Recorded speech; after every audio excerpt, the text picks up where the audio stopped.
The problem number 18. Particle moves in a circular path of radius capital R with angular velocity omega is equal to. So here angular velocity is given.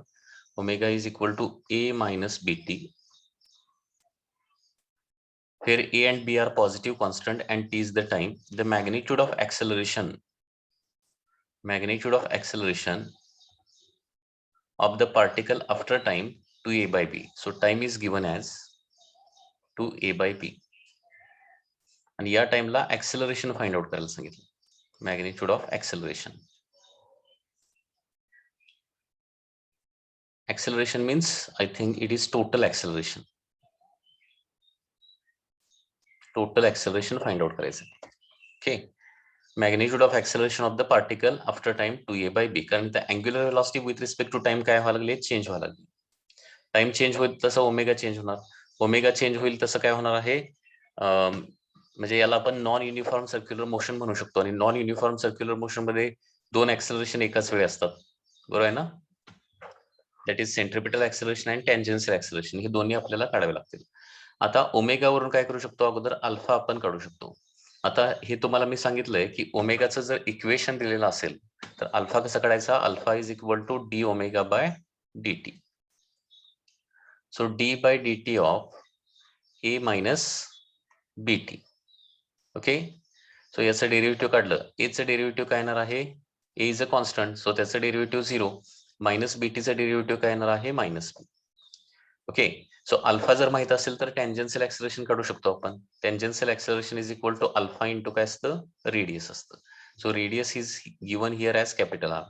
So minus b into capital R, this is the tangential acceleration. आता centripetal acceleration पण काढूया. Centripetal acceleration is equal to काय असतं? That is omega square into capital R. Centripetal ऍक्सेलरेशनचे 3 फॉर्म्युले आहेत. Omega square R, V square by R and omega into V. तर omega square R हा फॉर्म्युला आपण यूज करणार आहे. Okay. So omega square R. Omega square means A minus B T bracket square into R. So centripetal acceleration is equal to A minus B. Time त्याने दिलेला आहे 2a by b. इथं place करतो अगोदर. 2a by b is the time square into r. Okay. So a minus b and b get here cancel. A minus 2a bracket square into r. That is equal to a minus 2a means minus a square into r. That is a square into r. Okay, so this is the centripetal acceleration. So centripetal acceleration मिळालं, tangential acceleration मिळालं. आता total acceleration म्हणजे काय असतं? Total acceleration is square root of ac square plus at square. So total acceleration a is equal to under root ac square. म्हणजे इथं काय होणार बघा? ac square that is a square r bracket square plus at is minus b r bracket square. Okay, so here r square can be taken common. याच्यामध्ये पण r square आहे, इथं पण r square आहे दोन्ही टर्म मध्ये. r square can be taken common. So a raised to काय होणार? 4 मायनस b चा स्क्वेअर म्हणजे काय होणार आहे? b स्क्वेअर होणार. सो r square चा स्क्वेअर रूट निघू शकतोय r under root a raised to 4 plus b square. Okay. r under root a raised to 4 plus b square. So that is the correct answer. So here what will happen? D answer will be the correct answer. D answer is the correct answer. Okay.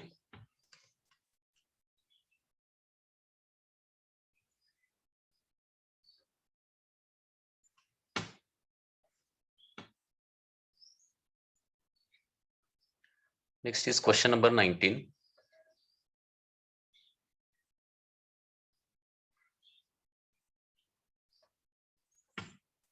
The distance of particle moving on a circle of radius 12 meter. So radius is here given. Okay. Radius here it is given as 12 meter. The meter measured from a fixed point on the circle and measured along the circle is given by, म्हणजे इथे डिस्टन्सचा formula दिलाय s is equal to 2t cube. The ratio of tangential to centripetal acceleration at t is equal to 2 seconds. Ratio of the tangential acceleration to centripetal acceleration हा ratio काढायला सांगितलाय at t is equal to 2 seconds. Okay, आता याच्यावरून आपल्याला tangential acceleration आणि centripetal acceleration काढावं लागेल. आता इथं कसं काढता येईल बघा, s चं इक्वेशन काय दिलेलं आहे 2t क्यूब दिलंय. याचं एकदा डेरिव्हेटिव्ह घेतलं की आपल्याला व्हेलॉसिटी मिळणार आणि आणखी एकदा डेरिव्हेटिव्ह घेतलं की काय मिळणार आहे, ऍक्सेलरेशन मिळणार आहे. Okay, so velocity is equal to काय येणार आहे ds बाय dt. ही व्हेलॉसिटी मिळणार आहे. Okay, so d by dt of 2t cube. Okay, मग हे डेरिव्हेटिव्ह किती येणार बघा, 2t क्यूबचं 3 × 2 6 × t raised to 2 ही व्हेलॉसिटी झाली. आता ऍक्सेलरेशन, आता व्हेलॉसिटी चेंज झाल्यामुळे जे ऍक्सेलरेशन प्रोड्यूस होतंय त्याला काय म्हणतो आपण, tangential acceleration. So tangential acceleration is equal to dφ by dt. So dφ by dt is equal to काय येणार बघा, d by dt of v is equal to 6t square. Okay, so याचं derivative 6 × 2 12 t raised to 1 that is t. Okay, 12t. So this is the tangential acceleration. आणि time देखील तुम्हाला दिलेला आहे. How much is the time given, time is 2 second. So tangential acceleration आहे 2 second, 12 × 2 that is equal to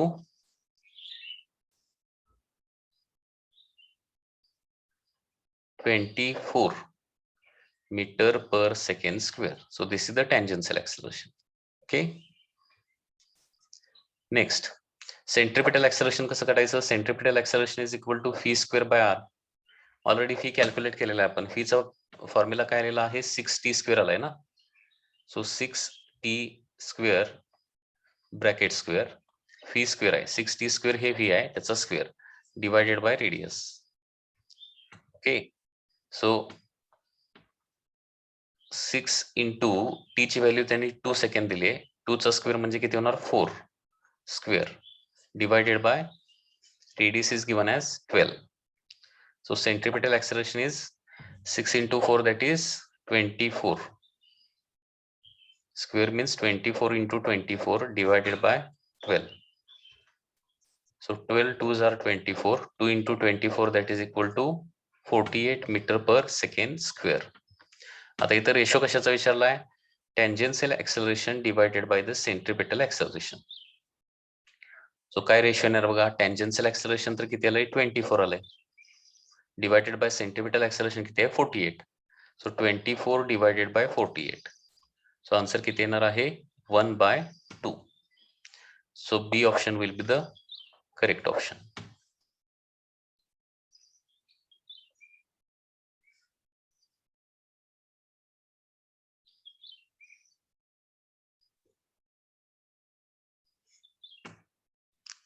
Next is 20 number. Pod is moving on a circle of radius 80 meter. So radius is given as 80 meter, 80 meter, with the speed of 20 meter per second. With the speed given as 20 meter per second, which is decreasing at the rate. Decreasing at the rate means tangential acceleration is given 5 meter per second square at an instant. The angle made by acceleration with its velocity is. Angle made by acceleration म्हणजे resultant acceleration with the velocity. Okay, so resultant acceleration चा angle find out करायचा आहे. Resultant acceleration चा angle.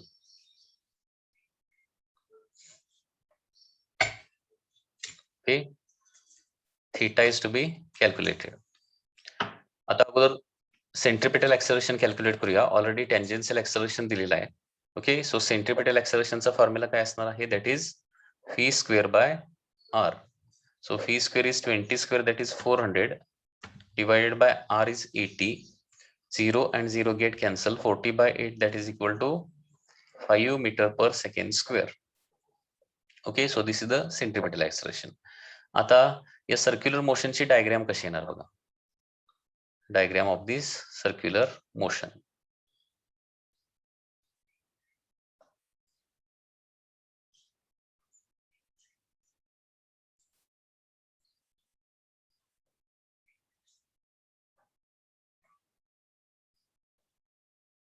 It will be like this. Suppose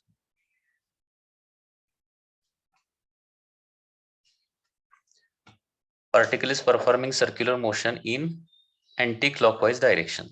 Okay. आता centripetal acceleration कसं असणार बघा. Centripetal acceleration is towards center. Suppose particle is at this position.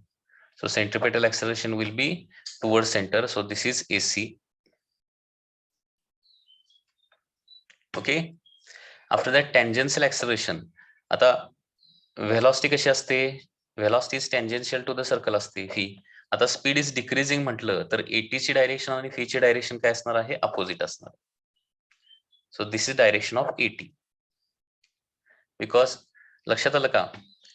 Particle anti clockwise direction फिरायला लागलाय, त्याच्यामुळे व्हेलॉसिटी जी आहे ती काय असणार आहे? टँजेन्शियल टू सर्कल आणि अपवर्ड येणार.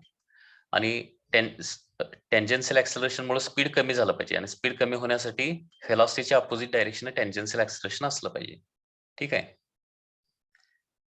त्याच्यामुळे ही डायग्राम जी आहे ती या पद्धतीने येणार. So this is the resultant acceleration. आता angle made with the velocity असं विचारलंय ना. Angle made with the velocity.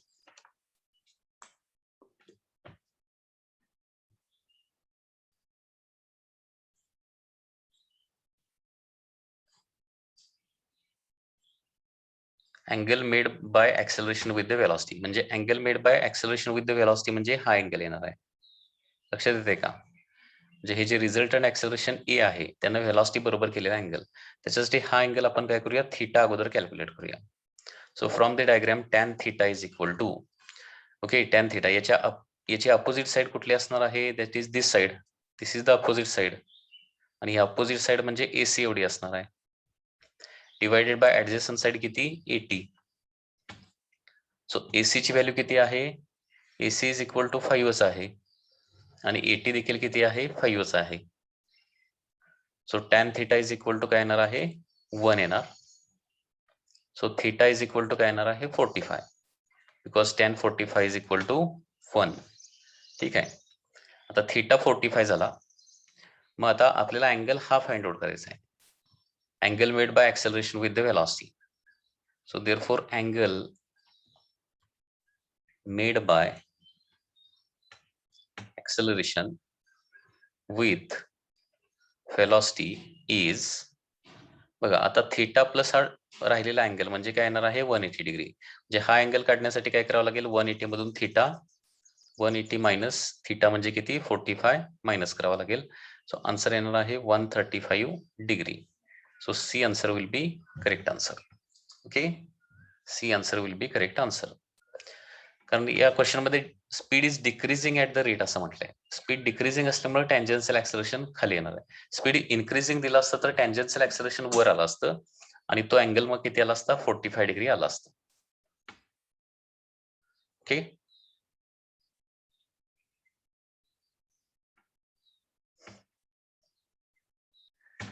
हा आता आपण लास्ट टाइम जी मोशन स्टडी केलेली होती ती कुठली मोशन होती? Non uniform circular motion. Okay, आता युनिफॉर्म सर्क्युलर मोशन आणि त्याच्याशी रिलेटेड काही पॉइंट्स आपण बघूया. Uniform circular motion.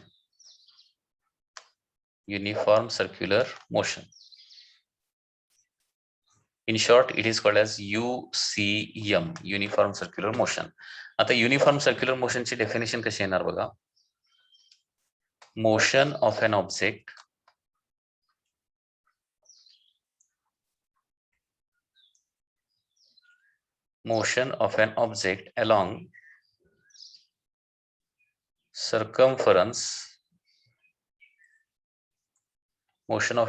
along circumference of circle with constant linear speed.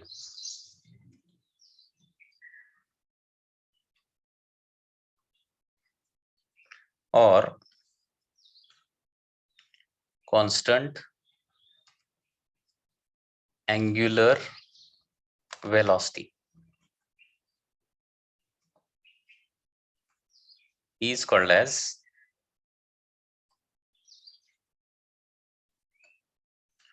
uniform circular motion.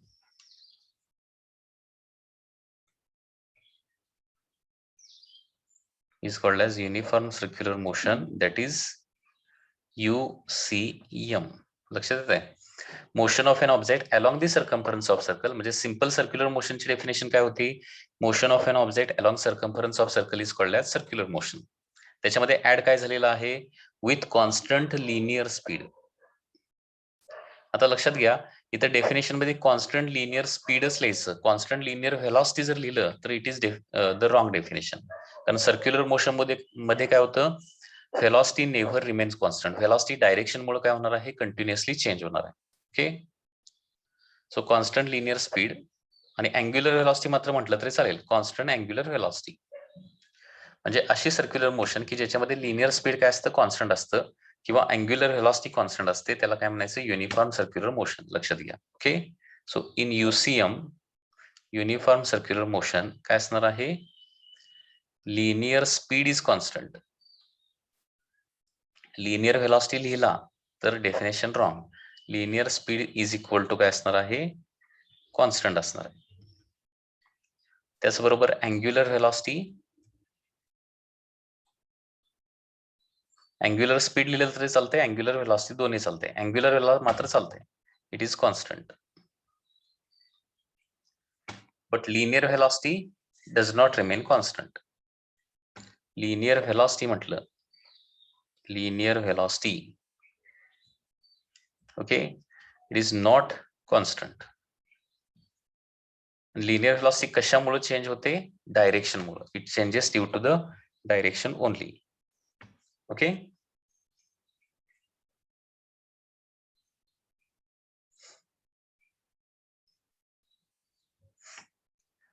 आता युनिफॉर्म सर्क्युलर मोशन मध्ये,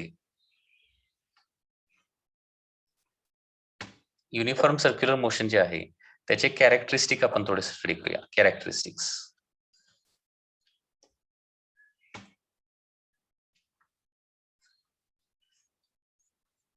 characteristic of uniform circular motion, UCM चे characteristic.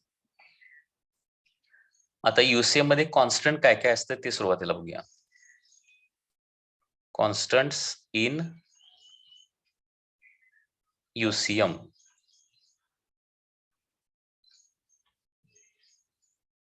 Okay, तर पहिली गोष्ट म्हणजे angular velocity constant. Angular velocity ज्याला आपण काय म्हणतो? ओमेगा असं म्हणतो. It is constant. त्याच्यानंतर linear speed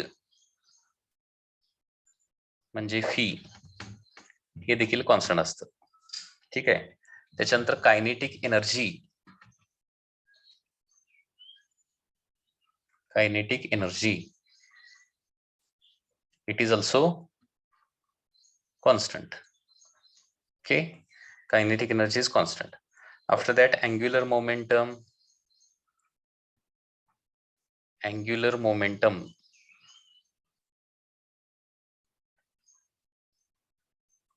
it is also constant, angular momentum.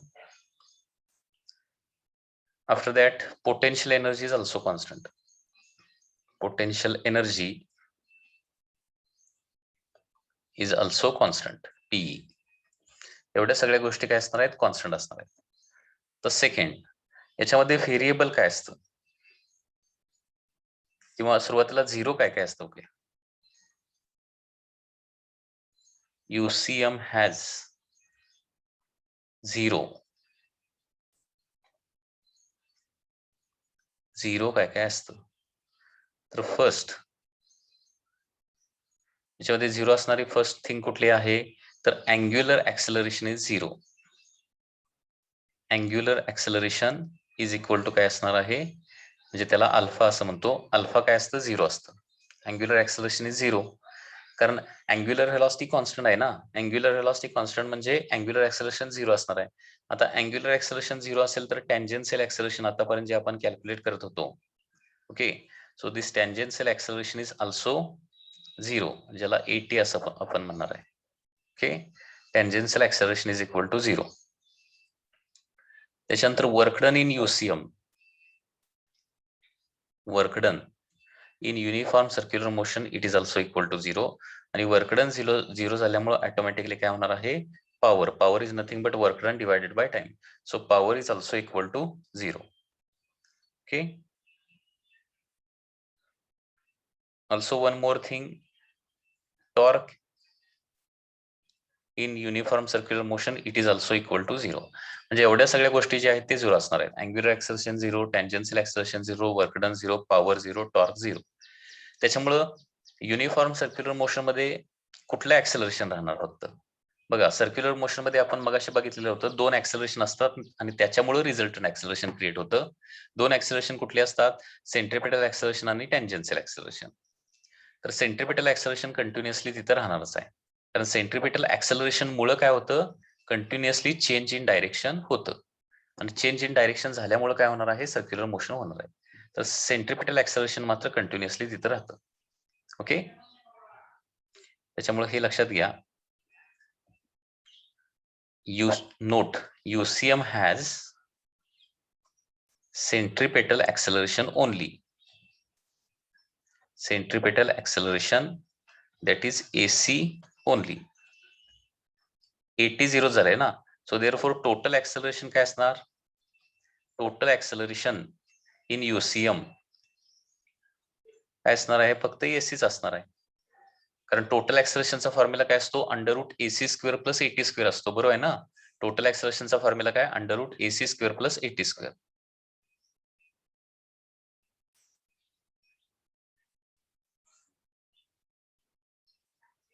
Total acceleration असतं √AC² + AT². हे बघा, आणि इथं AT टँजेन्शियल ऍक्सेलरेशन तर युनिफॉर्म सर्क्युलर मोशन मध्ये 0 आहे, बरोबर. आणि त्याच्यामुळे काय होणार आहे, फक्त सेंट्रिपेटल ऍक्सेलरेशन राहणार आहे, √0² + AC². So that is equal to AC. Okay, so UCM मध्ये तुम्हाला ऍक्सेलरेशन विचारलं तर फक्त AC येणार आहे. नॉन UCM मध्ये ऍक्सेलरेशन विचारलं तर तुम्हाला AC पण काढावं लागेल, AT पण काढावं लागेल, आणि त्याच्यानंतर तो फॉर्म्युला वापरून √AC² + AT² हा फॉर्म्युला वापरून टोटल ऍक्सेलरेशन काढायचं. याचे प्रॉब्लेम आपण ऑलरेडी बघितलेले आहेत.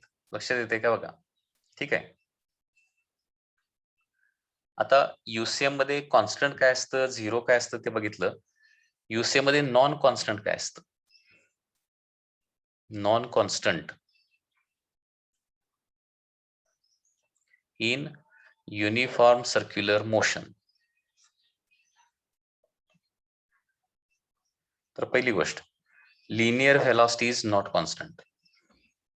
लिनियर व्हेलॉसिटी आणि कशामुळे चेंज होते, फक्त डायरेक्शनमुळे. सेकंड, रेडियस वेक्टर कॉन्स्टंट राहतो का, radius vector is also not remaining constant, once again due to direction. Third,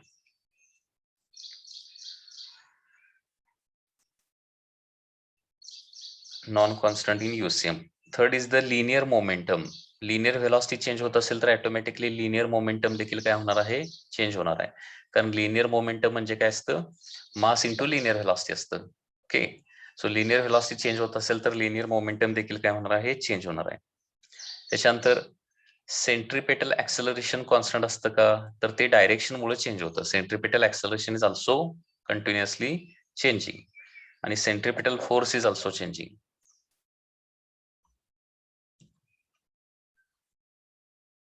centripetal force is also changing. आता सगळ्यात महत्वाचे याच्यामध्ये काय असतं, हे सगळे जे आहेत ते नॉन कॉन्स्टंट का आहेत, due to only change in direction. Direction change झाल्यामुळे, कारण या सगळ्या वेक्टर क्वांटिटीज आहेत, या लिहिलेल्या 5 क्वांटिटी ज्या आहेत त्या वेक्टर क्वांटिटी आहेत. आणि वेक्टर कधी चेंज होतो, आयदर मॅग्निट्यूड चेंज व्हायला पाहिजे किंवा डायरेक्शन चेंज व्हायला पाहिजे काय, किंवा दोन्ही चेंज व्हायला पाहिजे. तर इथं मॅग्निट्यूड जी आहे ती कॉन्स्टंटच आहे. मॅग्निट्यूड काय आहे, कॉन्स्टंट आहे, म्हणजे व्हॅल्यू जे आहे कॉन्स्टंट आहे, परंतु डायरेक्शन कंटिन्युअसली चेंज होते आणि त्याच्यामुळे काय होतं, या सगळ्या फिजिकल क्वांटिटी ज्या आहेत त्या काय होतात, युनिफॉर्म सर्क्युलर मोशन मध्ये चेंज होतात. ओके, लक्षात आलं.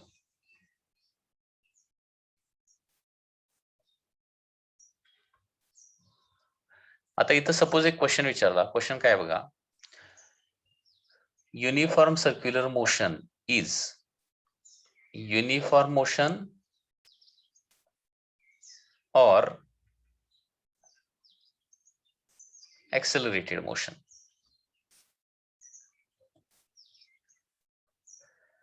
Okay, question mark. म्हणजे युनिफॉर्म सर्क्युलर मोशन ही युनिफॉर्म मोशन आहे की ऍक्सेलरेटेड मोशन आहे?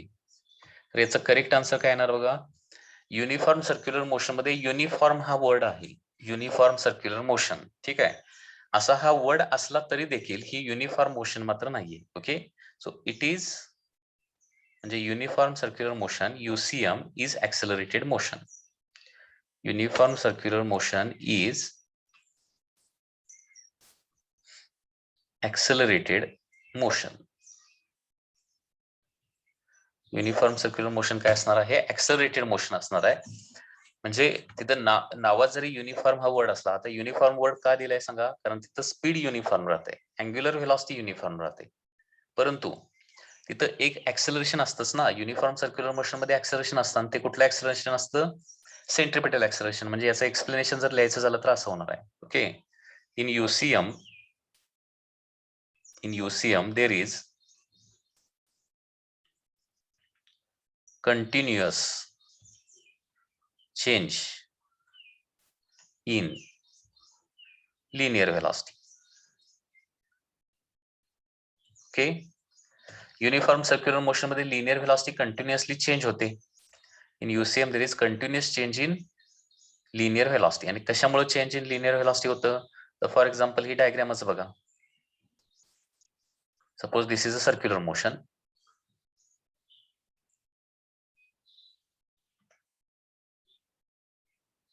सो पार्टिकल इथं असेल, suppose particle is performing circular motion in anti clockwise direction. Particle इथं असेल, ओके, तर लिनियर व्हेलॉसिटीची डायरेक्शन ही अशी असणार आहे. पार्टिकल इथं गेला तर लिनियर व्हेलॉसिटीची डायरेक्शन ही अशी येणार आहे. पार्टिकल इथं गेला तर लिनियर व्हेलॉसिटी डायरेक्शन काय असणार आहे, डाऊनवर्ड असणार आहे.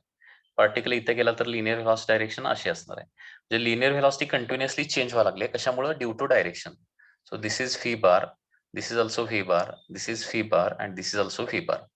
So in UCM there is continuous change in linear velocity due to its direction. Okay, आणि याच्यामुळे काय होतं, and for this there is a, म्हणजे हे कंटिन्युअस चेंज इन व्हेलॉसिटी कोणामुळे होते, ते एक ऍक्सेलरेशन असतं, माहिती आहे ना, कुठलं ऍक्सेलरेशन, सेंट्रिपेटल ऍक्सेलरेशन.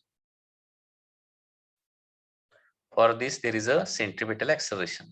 या सेंट्रिपेटल ऍक्सेलरेशन मुळे काय होते, एक कंटिन्युअस चेंज इन व्हेलॉसिटी होते. Okay, for this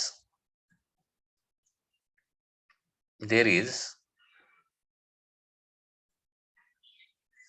centripetal acceleration.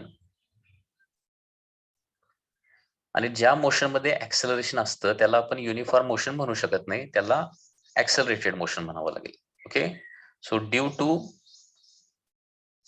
Centripetal acceleration,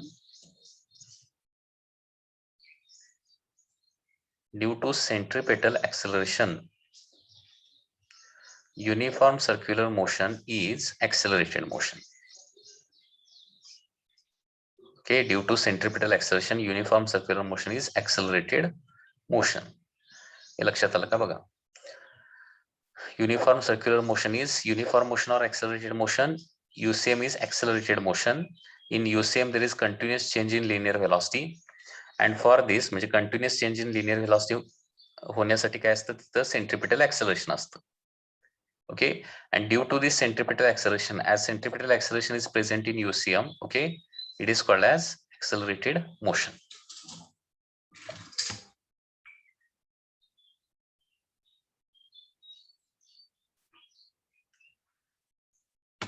Okay,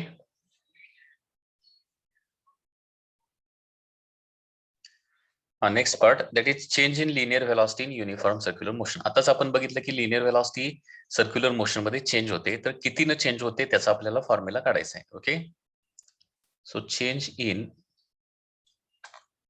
linear velocity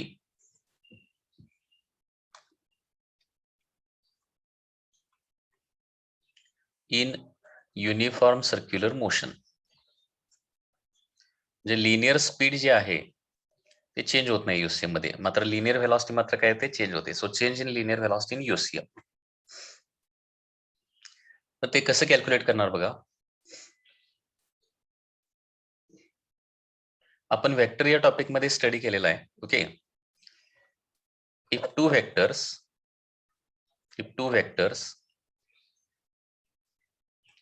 have magnitude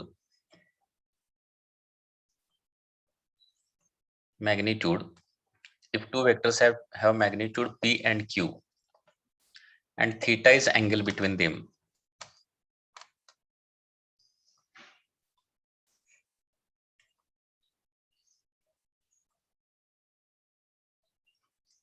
then if two vectors have magnitude p and q and theta is the angle between them, दोन वेक्टरच्या magnitude p आणि q असतील आणि त्यांच्यामधला angle काय असेल, theta असेल, then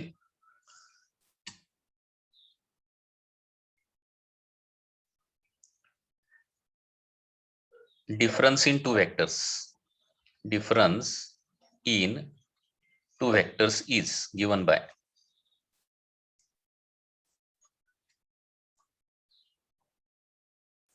म्हणजे थोडक्यात वेक्टर सबट्रॅक्शनचा फॉर्म्युला. ओके. तर त्याला आपण डेल्टा म्हणूया. ओके. डेल्टा व्ही असं म्हणूया. Delta V is equal to under route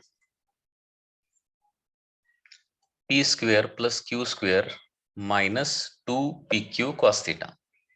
हा वेक्टर टॉपिक मधून आलेला फॉर्म्युला आहे. ओके. हा तुम्हाला माहिती पाहिजे. जर दोन वेक्टरच्या मॅग्निट्यूड पी आणि क्यू असतील आणि त्यांच्यामध्ये अँगल काय असेल, थीटा असेल, तर डिफरन्स इन टू वेक्टर्स म्हणजे त्या दोन वेक्टर मधला डिफरन्स जो आहे किंवा सबट्रॅक्शन जे आहे दोन वेक्टरचं, त्याचा फॉर्म्युला काय असतो, under root P square plus Q square minus 2pq cos theta. आता बघा uniform circular motion.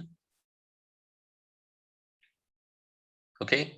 So uniform circular motion suppose काय आहे, क्लॉकवाईज डायरेक्शन आहे.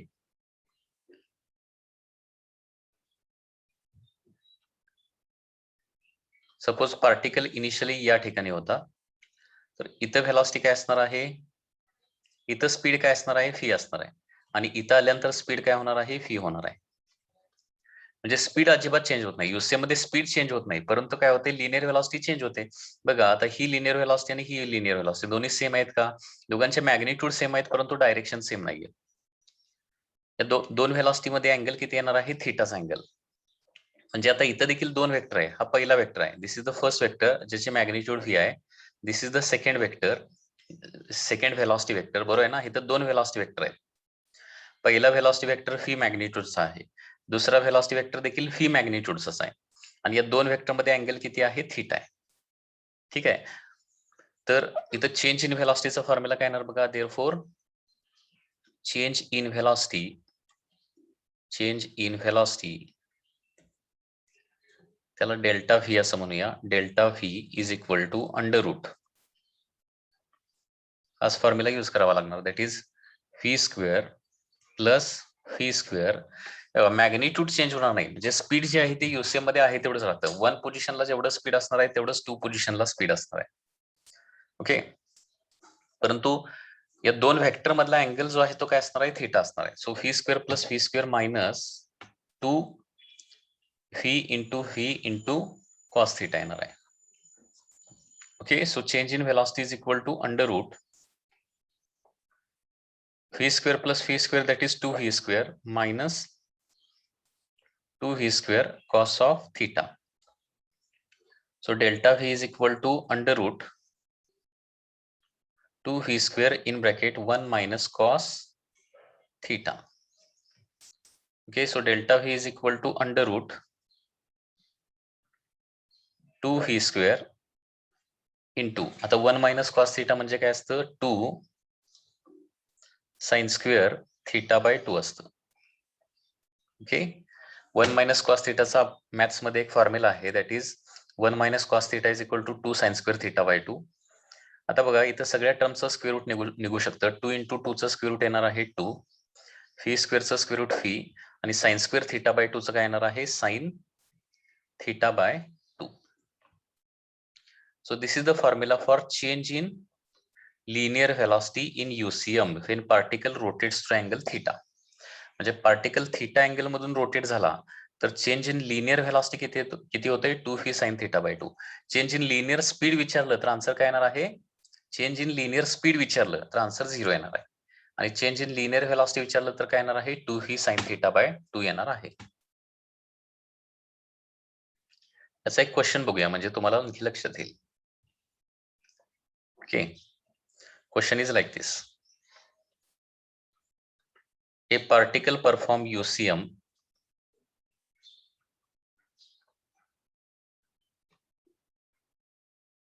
uniform circular motion with constant speed v. Okay, so calculate change in velocity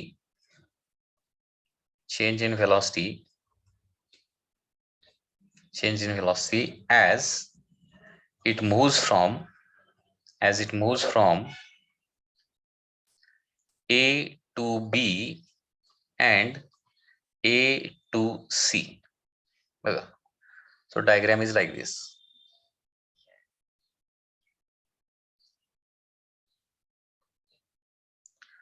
So particle uniform circular motion मध्ये आहे. Suppose it is moving in anti-clockwise direction. Okay, and initially it is at position A. After some time it moves to position B, and after some time it moves to position C. C is a diametrically opposite position. This angle is 90 degree, this angle is also 90 degree. Okay, तर particle A पासून बी ला गेला तर change in linear velocity किती होणार आहे आणि बी पासून सी ला गेला तर चेंज इन लिनियर व्हेलॉसिटी किती होणार? पुन्हा एकदा ए टू बी गेला, चेंज इन लिनियर स्पीड विचारलं तर आन्सर 0. बी टू सी गेला किंवा ए टू सी गेला तर चेंज इन लिनियर स्पीड विचारलं तर आन्सर काय येणार आहे? 0 येणार आहे.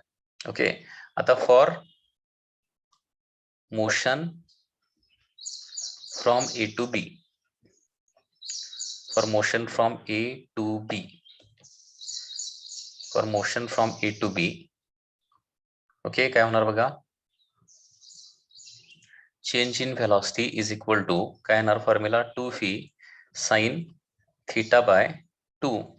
ओके, सो 2v sin, आता A to B ज्यावेळी मोशन होणार त्यावेळी थीटा किती येणार बघा? किती अँगल मधून बॉडी रोटेट होणार आहे? 90 degree. So theta is 90 divided by 2. सो 90/2 म्हणजे काय येणार आहे? 45. That is equal to 2v sin 45 म्हणजे 1/√2. सो 2 डिवाइडेड बाय √2 म्हणजे काय येणार आहे? √2v येणार आहे. Okay, so A to B body ज्यावेळी ट्रॅव्हल करणार आहे त्यावेळी चेंज इन लिनियर व्हेलॉसिटी येणार आहे √2v. याच्यामध्येच असं विचारलं की चेंज इन लिनियर मोमेंटम किती होणार, असं जर विचारलं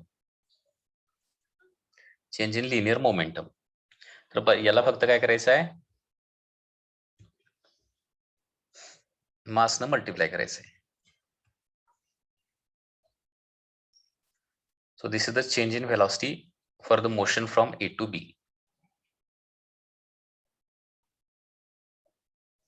लक्षात येते?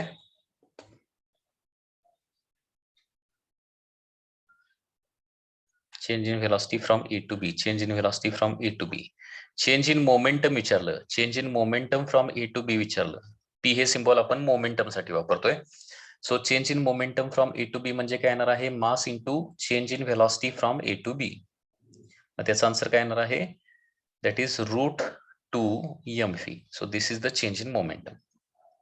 त्याच्यानंतर for motion from A to C, for motion from A to C, change in velocity from A to C is equal to काय होणार आहे? 2v sin θ/2 येणार. 2v sin θ/2. once again same formula, that is 2v sin. आता A to C ज्यावेळी body move होणार आहे त्यावेळी किती अँगल मधून रोटेट होणार बघा? 90 + 90 that is 180. so 180 divided by 2, that is 2v sin 90. आणि sin 90 ची व्हॅल्यू किती असते? 1. So change in velocity from A to C येणार आहे 2v. Okay, change in velocity from A to C is equal to 2v. So therefore, change in momentum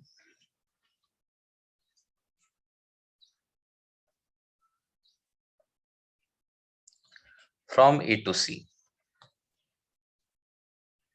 change in momentum from A to C किती येणार आहे delta P A C is equal to काय येणार आहे याला मासनं multiply होणार आहे mass into change in velocity from A to C so this is coming to be that is 2m v. Okay so calculate change in velocity and change in momentum असा question येऊ शकतो लक्षात घ्या तर uniform circular motion मध्ये युसीएम मध्ये लक्षात घ्या चेंज इन व्हेलॉसिटीचा फॉर्म्युला तुम्हाला पाठ झाला पाहिजे तो फॉर्म्युला काय असतो that is 2v sin theta by 2. Okay, so this is a very important formula. Change in velocity is given by formula 2v sin theta by 2.